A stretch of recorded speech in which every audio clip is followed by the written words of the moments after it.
কিরে বা পল্টু, তাড়াতাড়ি আয় রে। সকাল বেলা থেকে ভুই মেলা, খুব সকাল থেকে খাটনি করতেছি মুই রে বা। তাড়াতাড়ি আয় একটু, এখানে বাথরুম করতে হবে রে বা। আয় তাড়াতাড়ি আয়, তাড়াতাড়ি আয়, তাড়াতাড়ি আয়। চাচা আমি যাইতে পারবো না, যা করেন আপনারা করেন, এর মধ্যে আমাদেরকে বাধায়েন না। আমার স্কুলের সময় হয়ে গেছে, আমি চলে যাবো। আপনারা দুজন মিলে কাজ করেন, আমি চলে গেলাম গা। থাকেন। তুই যে কত বড় হারাম জাদা রে পল্টু, সেটা তো আমি ভালো করেই জানি। এত সকাল বেলা তো কষ্ট কাম করতেছিস, হারাম দাদা তোর কোনো গায়ে লাগে না?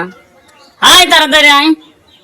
খবরদার কয়েকদিন তুমি আমাকে সকালবেলা বলবা না। এই কাজগুলো তোমরা করবে না, সে তোমরাই করে। আমাকে এর ভিতর দেখেন কি আমি ছাত্র মানুষ, স্কুলে যাবো না? হ্যাঁ, আমাকে বারবার আপনি একটা কাজে ডাকেন, ঘন ঘন ডাকতেছেন। ওরে শালী মন্দির বেটা, মনে হচ্ছে তুই জমিদারের বাচ্চা। জমিদারের বাচ্চাকে সব কাজ করা যাবে না, স্কুলে যাবি।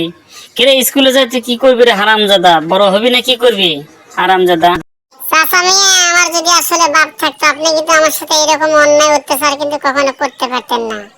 আজকে আমার বাবা নাই বিধে আপনি আমার সাথে খুব অত্যাচার শুরু করতেছেন। আপনার কিন্তু ভালো হবে না, কিন্তু ভালো হবে না।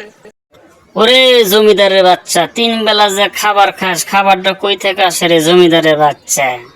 হ্যাঁ, খাবার কোথায় থেকে আসে তিন বেলা? খাবার বেলায় তো খুব খাইতে পারস।